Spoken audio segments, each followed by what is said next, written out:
a humorous dive into healthy eating. Hey, Richard, do you know what's the key to a long and healthy life? Well, Sarah, if I had to guess, I'd say it's probably eating a balanced diet and getting plenty of exercise. Bingo! You hit the nail on the head. Nutrition plays a huge role in our overall health. Absolutely. I mean, you are what you eat, right? Exactly. And speaking of eating, did you know that a well-balanced meal is like a symphony for your body? Ha, that's one way to put it. But seriously, Sarah, what's the secret to eating healthy without sacrificing taste? Now, that's the million-dollar question. You see, Richard, it's all about finding creative ways to incorporate nutritious foods into your diet without feeling like you're missing out on the good stuff. So, what's your secret recipe for making healthy eating fun and exciting? Well, for starters, I like to experiment with different flavors and spices to jazz up my meals. And I always make sure to include plenty of colorful fruits and vegetables on my plate. Ah, the rainbow diet. I've heard about that. Eating a variety of colorful foods ensures you get a wide range of nutrients. Precisely. And you know what they say, Richard, eat food, not too much, mostly plants. Oh, is that a famous quote? You bet. It's actually a quote from the renowned food writer, Michael Pollan. Ah, interesting. Well, Sarah, I must say, this conversation has been quite enlightening. Indeed, Richard. Remember, healthy eating doesn't have to be boring. With a little creativity and a dash of humor, we can turn it into a delicious adventure. Wise words, Sarah. Let's dive into those nutrition nuggets and savor every bite. Absolutely, Richard. Here's to good health and hearty laughs. How to use refrigeration for health and wellness. Hi, Matthew. Have you ever considered how we can use our refrigerator in a healthier way? Absolutely, Sarah. Just like the characters in The Dream of the Red Chamber explored life's mysteries, we can unlock the secrets of refrigeration for our well-being. Indeed, Matthew. Let's delve into the depths of this modern appliance and extract its wisdom. First and foremost, Sarah, it's essential to organize our refrigerator effectively, just as a cluttered mind leads to chaos. A disorganized fridge can result in wasted food and unhealthy eating habits. You make an excellent point, Matthew. We should designate specific areas for fruits, vegetables, dairy, and proteins to ensure easy access and minimize food spoilage. You make an excellent point, Matthew. We should designate specific areas for fruits, vegetables, dairy, and proteins to ensure easy access and minimize food spoilage. Absolutely, Matthew. Properly wrapping and sealing foods can prevent cross-contamination and extend their shelf life, promoting both food safety and nutritional quality. Furthermore, Sarah, let's not forget the importance of temperature control. Much like the delicate balance of yin and yang in traditional Chinese philosophy, maintaining the optimal refrigerator temperature is crucial for food preservation and safety. Well said, Matthew. By setting our refrigerator to the recommended temperature range of 35 to 38 degrees Fahrenheit 6 to 3.3 degrees Celsius, we can slow bacterial growth and keep our food fresh longer. Indeed, Sarah. And let's not overlook the significance of regular cleaning and maintenance.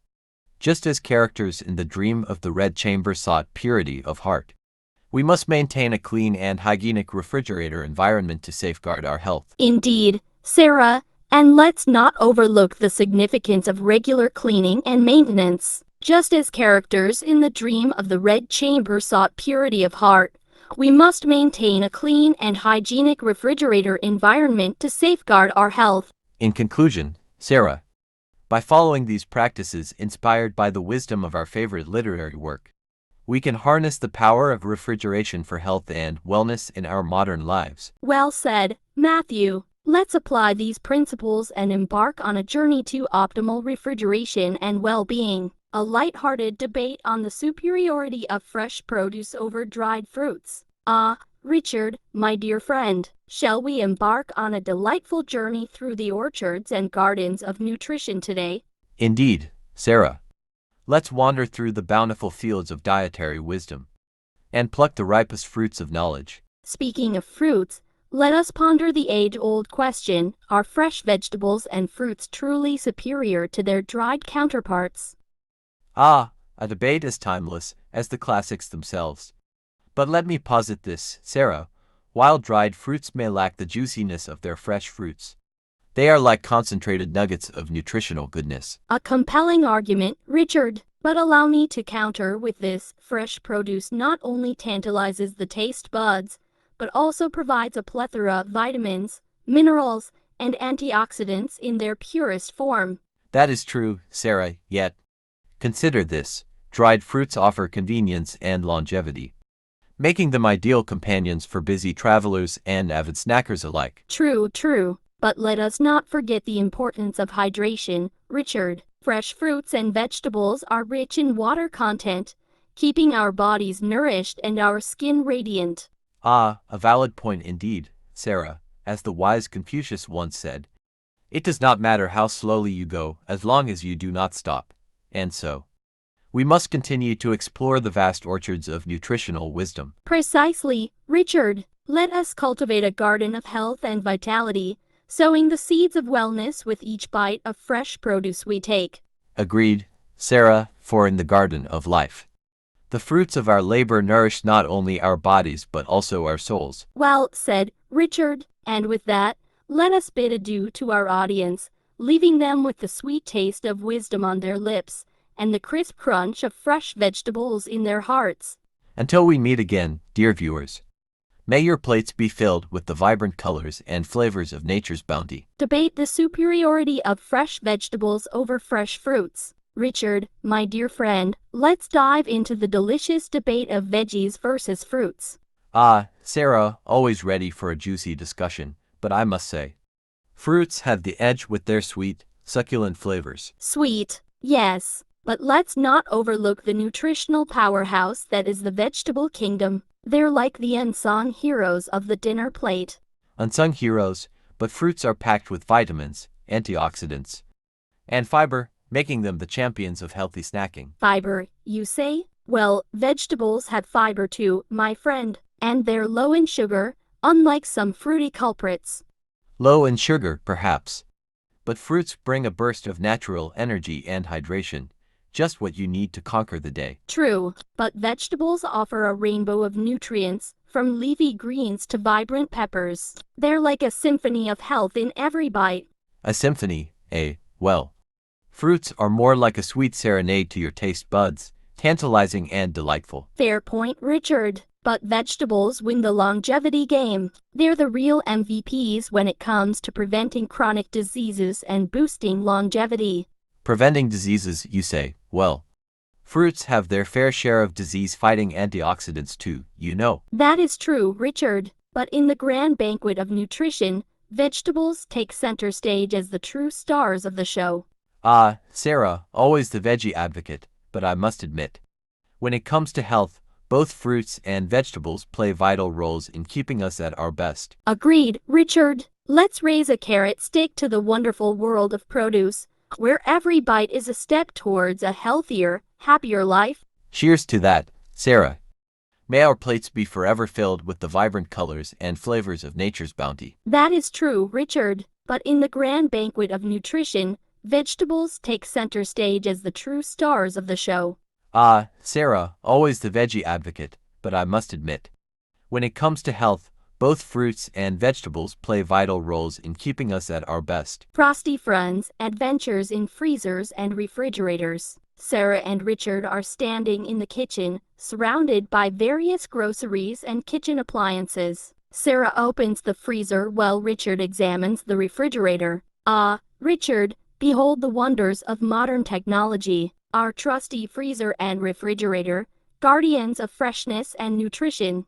Indeed, Sarah, but tell me, how do we navigate these icy realms to ensure our food stays fresh and nutritious? Fear not, my friend, for I have studied the ancient texts of refrigeration lore. First, let us discuss the freezer. It is a realm of frost and frostbite, yet within its chilly embrace lies the key to preserving our perishables. But Sarah, how do we prevent freezer burn and icy calamities? Ah, Richard, the answer lies in the sacred art of packaging. We must shield our foods in airtight containers or freezer bags, protecting them from the cruel frost that seeks to desiccate and destroy. Wise words indeed, Sarah. And what of the refrigerator? A labyrinth of cool compartments and crisp drawers. Ah, the refrigerator, Richard, the heart of our culinary kingdom. But beware, for it can be a treacherous place if not tended to with care. We must maintain its temperature at a safe and chilly degree, lest our food spoil and succumb to the ravages of decay. And what about organization, Sarah? How do we keep order amidst the chaos of condiments and leftovers? Richard, organization is the key to refrigerator harmony. We must designate specific zones for each type of food, ensuring that fruits, vegetables, meats, and dairy coexist in peaceful cohabitation. Truly enlightening, Sarah, with your guidance. I feel empowered to embark on this frosty adventure of culinary preservation. Together, Richard, we shall conquer the icy depths of the freezer and refrigerator, preserving our foods with wisdom and wit. The aquatic debate, H2O for PC warriors. Emma and Richard are seated at the kitchen table, each with a glass of water in hand. They are engaged in a lively debate about the importance of hydration for individuals working long hours at their computers. Richard, my dear, it has come to my attention that you've been neglecting your hydration lately. Do you not realize the importance of staying properly hydrated, especially during those marathon sessions in front of the computer? Oh, Emma, my love, I assure you I drink plenty of water. But do you really think there's a difference between how much water men and women should drink? Absolutely, Richard. Women and men have different hydration needs due to variations in body composition and metabolism. It's essential for everyone, but especially for women, to stay well hydrated throughout the day to support overall health and well-being. But how much water is enough, Emma? I've heard so many conflicting opinions on this matter. Richard, the age-old question. While the exact amount can vary depending on factors like age, weight, and activity level, a general rule of thumb is to aim for about 8 glasses of water a day. And remember, the quality of water matters too. Filtered or purified water is always preferable to ensure you're not ingesting any harmful contaminants. That's all well and good, Emma. But I've also heard about the importance of electrolytes for hydration. Should I be reaching for those sugary sports drinks instead? Not so fast, Richard. While electrolytes are indeed essential for hydration, there are healthier options than sugary sports drinks. Opt for natural sources of electrolytes like coconut water or add a pinch of sea salt to your water for an electrolyte boost without all the added sugar. I see your point, Emma. Hydration is more nuanced than I realized. Thank you for enlightening me with your wisdom. It's my pleasure, Richard. Remember, staying hydrated is not just about quenching your thirst, it's about fueling your body and mind for optimal performance.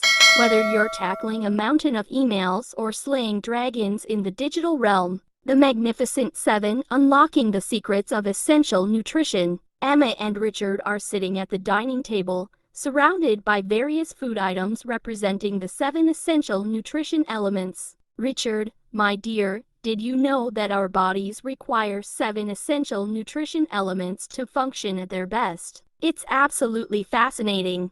7, you say? Well, Emma, I must confess I'm not entirely familiar with all of them.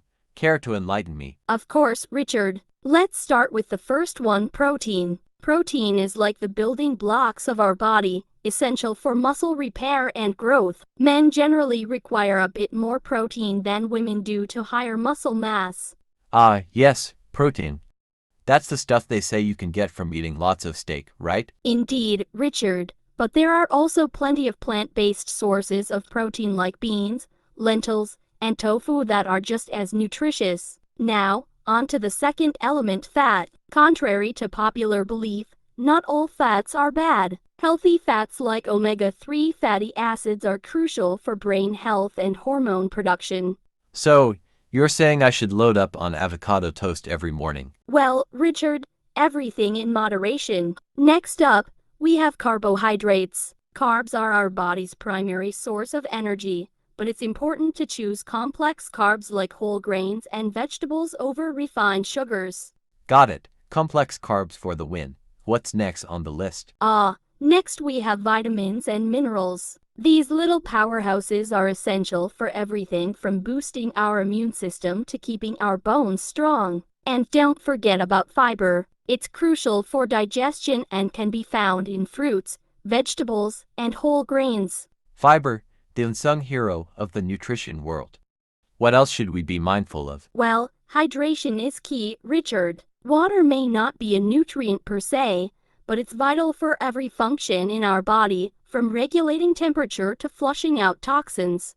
Hydration station it is. What's the final element on our list? Last but not least, we have antioxidants. These powerful compounds help protect our cells from damage caused by free radicals and can be found in colorful fruits and vegetables like berries, spinach, and kale.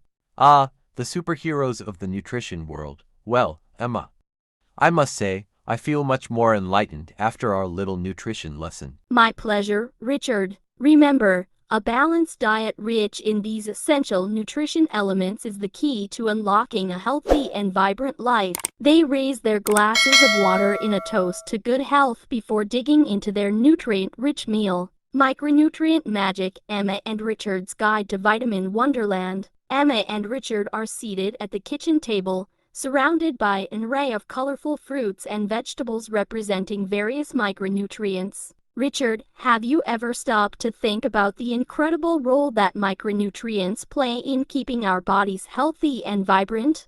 Micronutrients. You mean those tiny superheroes hiding in our food? Exactly. Take vitamin A, for example. It's like the guardian of our eyesight, ensuring we can see clearly even in the dark. So that's why they say carrots are good for your eyesight. Precisely. And then there's vitamin B, the energy booster. It helps convert the food we ate into fuel for our bodies, keeping us energized throughout the day. No wonder I always feel so sluggish when I skip breakfast. And let's not forget about vitamin C, the mighty immune defender. It swoops in to protect us from nasty colds and infections. Vitamin C, the unsung hero of flu season. What about the rest of the alphabet? Well, there's vitamin D, the sunshine vitamin, essential for strong bones and a healthy immune system, and vitamin E, the skin savior, keeping our skin smooth and youthful. Sounds like a beauty regimen I can get behind. And last but not least, vitamin K, the clotting kingpin, ensuring our blood can clot properly and prevent excessive bleeding. Wow! Who knew there were so many vitamins and minerals working behind the scenes to keep us healthy? It's truly remarkable, Richard. That's why it's important to eat a diverse and balanced diet, rich in a variety of fruits, vegetables, and whole grains, to ensure we're getting all the micronutrients our bodies need to thrive. Well said. Emma, here's to the tiny superheroes in our food. Protein showdown, animal versus plant-based. Richard, have you ever stopped to consider the age-old question, animal protein or plant-based protein? The eternal dilemma. But I must say, Emma, nothing beats sinking your teeth into a juicy steak for a hefty dose of protein. True, but don't count out plant-based protein just yet. Foods like beans, lentils, and tofu pack a powerful protein punch without the cholesterol and saturated fat found in animal products. But isn't animal protein considered the gold standard for muscle building and repair? It may have a higher bioavailability of certain amino acids, but plant-based protein offers other benefits, like fiber and essential nutrients, without the added baggage. Fair point, Emma. But what about the taste? You can't deny the savory satisfaction of a perfectly grilled chicken breast. I'll give you that, Richard. Animal protein does have its culinary perks, but with a little creativity in the kitchen, plant-based meals can be just as delicious and satisfying. True, Emma. And let's not forget about sustainability.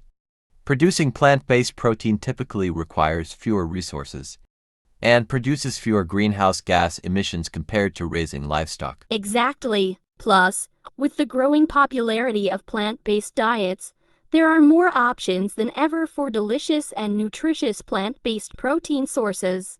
Well, Emma, it seems we've reached a delicious stalemate. whether you prefer animal protein or plant-based protein. The important thing is to make choices that support your health and align with your values. Agreed, Richard. Here's to a balanced diet and a healthy debate. Debate on drinking water versus eating water-rich foods. Richard, I've been thinking, when we eat foods like watermelon or cucumber, do we still need to gulp down glasses of water? Ah, the age-old question. I've always believed that if you're munching on juicy fruits and veggies, you're getting hydration along with your nutrients. True, but is it enough to keep us properly hydrated throughout the day? I mean, there's a difference between eating an apple and downing a tall glass of water, isn't there? You make a valid point, Emma. While fruits and veggies do contain water, they also have fiber and other nutrients that slow down the absorption of fluids. So, it's like a slow-release hydration system built right into our meals? Exactly, plus, drinking water has its perks too. It helps flush out toxins, aids digestion, and keeps our skin glowing. Ah, the age-old beauty secret, stay hydrated. Precisely. But let's not forget the joy of eating water-rich foods. They're tasty, nutritious, and hydrating all in one crunchy bite. Agreed, Richard. So, it seems the answer to our dilemma is a balanced approach. Enjoy plenty of water-rich foods and complement them with refreshing glasses of water throughout the day. Well said, Emma. Here's to staying hydrated, whether we're sipping or snacking. Flower power, debunking myths about lectin and other ingredients. Richford, I've been doing some research on flour, and it seems there's a lot of controversy surrounding its ingredients, particularly lectin. Ah, lectin. The dreaded anti-nutrient that's been making waves in the health community. But isn't there more to flour than just lectin? Exactly. While lectin gets a bad rap, there are other elements in flour that deserve our attention too. Take gluten, for instance. It's been villainized in recent years. Gluten, the arch nemesis of the gluten-sensitive. But is it really as harmful as they say? Well, for some people with celiac disease or gluten sensitivity, it can wreak havoc on their digestive system. But for others, it's just a protein found in grains that provides structure to baked goods. So, it's all about knowing your body and how it reacts to different ingredients. Precisely. And let's not forget about phytic acid, another compound in flour that some claim interferes with mineral absorption. Ah, the plot thickens. But isn't phytic acid also found in nutritious foods like nuts and seeds? Indeed it is, Richford. It's all about balance and moderation. Plus, there are ways to reduce phytic acid levels through soaking and fermentation. So, it seems like there's more to flour than meets the eye. It's not just about avoiding certain ingredients, but understanding how they interact with our bodies. Absolutely. By educating ourselves and making informed choices, we can enjoy the benefits of flour without falling prey to misinformation. Well said, Ruby.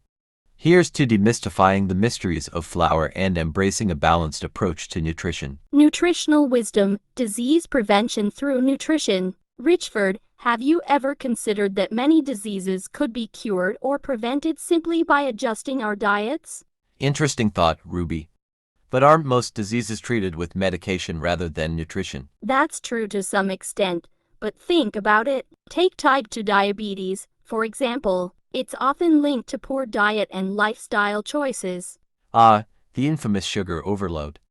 But can changing one's diet really make a difference? Absolutely. By cutting back on sugary foods and focusing on whole grains, fruits, and vegetables, many people have successfully managed their diabetes without relying solely on medication. Impressive.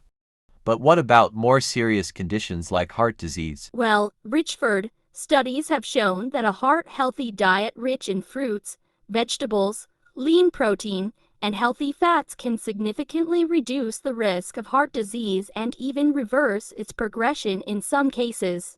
So, instead of popping pills, we should be reaching for fruits and veggies. Precisely. Food can be our medicine if we choose wisely. Just look at how certain nutrients like omega-3 fatty acids can help reduce inflammation and alleviate symptoms of conditions like arthritis. Fascinating.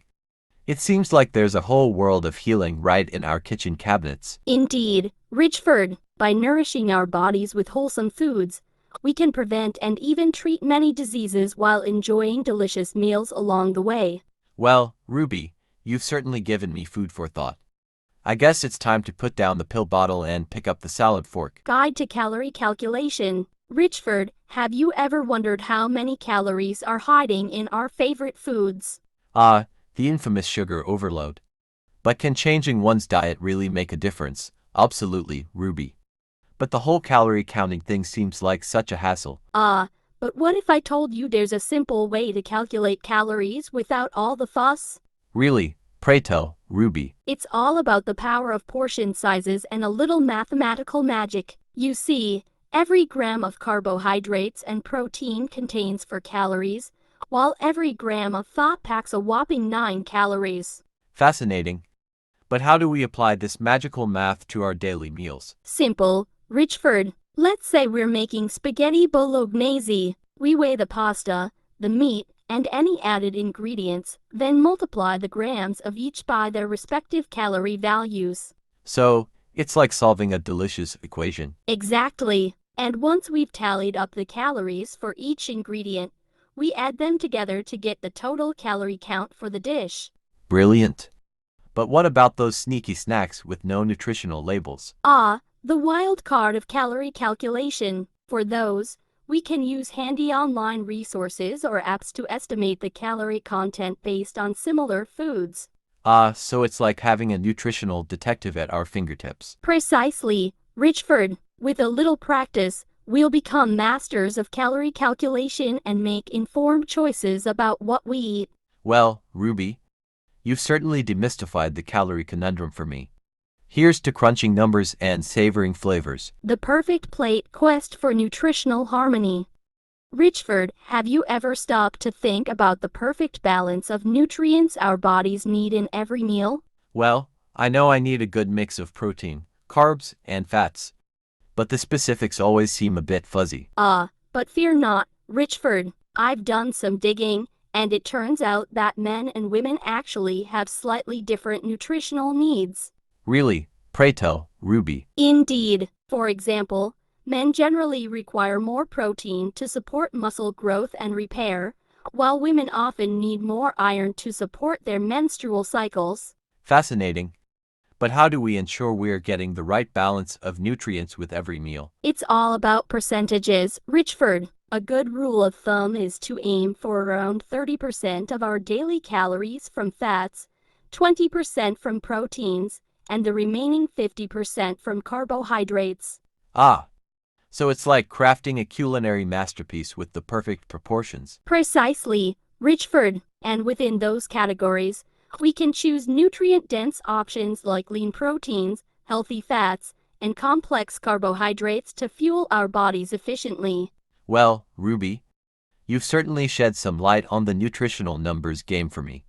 Here's to balanced plates and satisfied palates. How to deal with leftovers. Emma and Bill are sitting at the kitchen table, finishing up their dinner. Emma glances at the remaining food on their plates, while Bill leans back in his chair with a satisfied expression. You know, Bill, I was thinking about what to do with these leftovers. It seems like we always have some left after dinner. Leftovers, the eternal dilemma of every household. To eat or not to eat, that is the question. Indeed. But what's your take on it? Should we eat leftovers or not? Well, my dear, I think it depends on the leftovers.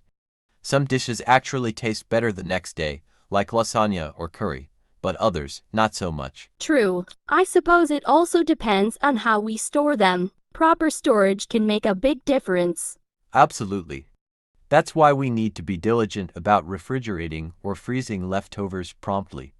And labeling them too, so we know what's what. Good point. And speaking of freezing, do you think it's a good idea to prepare meals in advance and freeze them for later? The art of meal prepping. It's a great way to save time and reduce waste. Plus, it ensures we always have something delicious ready to go. Agreed. And it can be quite economical too. Instead of ordering takeout on busy nights, we can just heat up a homemade meal from the freezer. Precisely. It's all about finding the balance between convenience and freshness. Well said, Bill. Looks like we've solved the leftover dilemma once again. Indeed, my dear. Now, shall we tackle these leftovers together? Or shall we bid them see you later? Keeping it fresh, Emma and Bill's guide to identifying spoiled food. Emma and Bill are in the kitchen, sorting through their fruits and vegetables. Emma holds up a questionable-looking apple, wrinkling her nose in distaste. Bill, do you think this apple is still good to eat, or has it gone bad? Ah, the age-old question of food freshness. Let me see. He takes the apple from Emma and inspects it closely. It does look a bit bruised and wrinkled. Exactly. I'm not sure if it's safe to eat anymore. I don't want to risk getting sick. Wise thinking, my dear. It's always better to err on the side of caution when it comes to food safety. Let me tell you a little trick I learned. Oh, do share, Bill. I'm all ears. Well, one way to tell if fruits like apples have gone bad is to use your senses. Give it a sniff. If it smells funky or sour, it's probably best to toss it. That's a good point. Our noses are pretty reliable detectors of freshness. Indeed.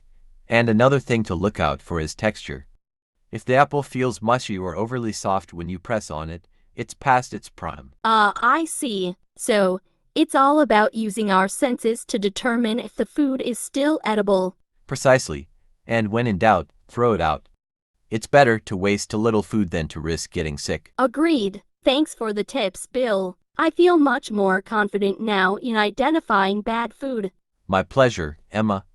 Just doing my part to keep our kitchen safe and our stomachs happy. They share a laugh as they continue sorting through their groceries, ensuring that only the freshest items make it into their meals. Leftover dilemma. Bill, what's your take on leftovers? Do we leave them on the table for the next meal or stash them away in the fridge?